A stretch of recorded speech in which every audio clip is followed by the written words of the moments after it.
بسم اللہ الرحمن الرحیم۔ السلام علیکم ورحمۃ اللہ۔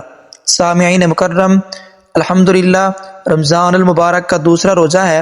رمضان جو کہ بہت ہی بابرکت مہینہ ہے، بڑی فضیلتوں اور سعادتوں والا مہینہ ہے، اور یہ اللہ رب العزت کا امت محمدیہ صلی اللہ علیہ وسلم پر ایک خاص کرم ہے کہ اس کریم رب نے اس امت کی بخشش کا ذریعہ رمضان جیسا مہینہ عطا فرمایا ہے۔ اس میں آپ بالکل بھی غافل نہ رہیے، جتنا آپ کو فرصت ملے آپ اس مہینے میں نیکیوں کا ذخیرہ حاصل کر لیں۔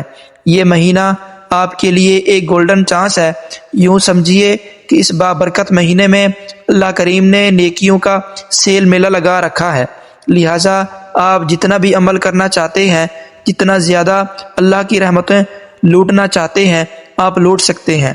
اور اس مہینے میں جو پہلا عشرہ ہے، یعنی کہ جو پہلے 10 دن ہیں، یہ رحمت والے ہیں۔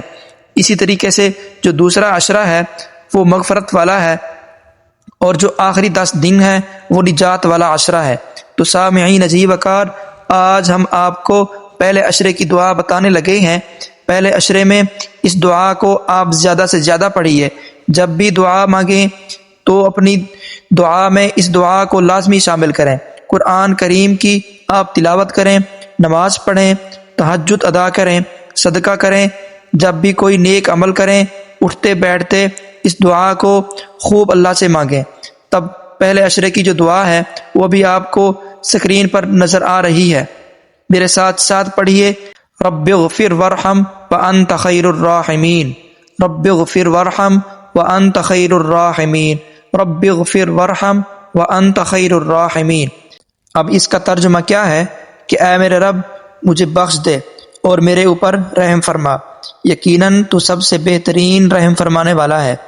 اسی طرح رب اغفر کی جگہ اللہم اغفر بھی پڑھ سکتے ہیں، یعنی کہ اے اللہ مجھے بخش دے، میرے اوپر کرم فرما، بے شک تو سب سے زیادہ رحم فرمانے والا ہے۔ رب اغفر بھی پڑھ سکتے ہیں، اور اسی طرح اللہم اغفر بھی پڑھ سکتے ہیں، جیسے آپ لوگوں کو ایزی لگے اسی طریقے سے آپ پڑھ لیں۔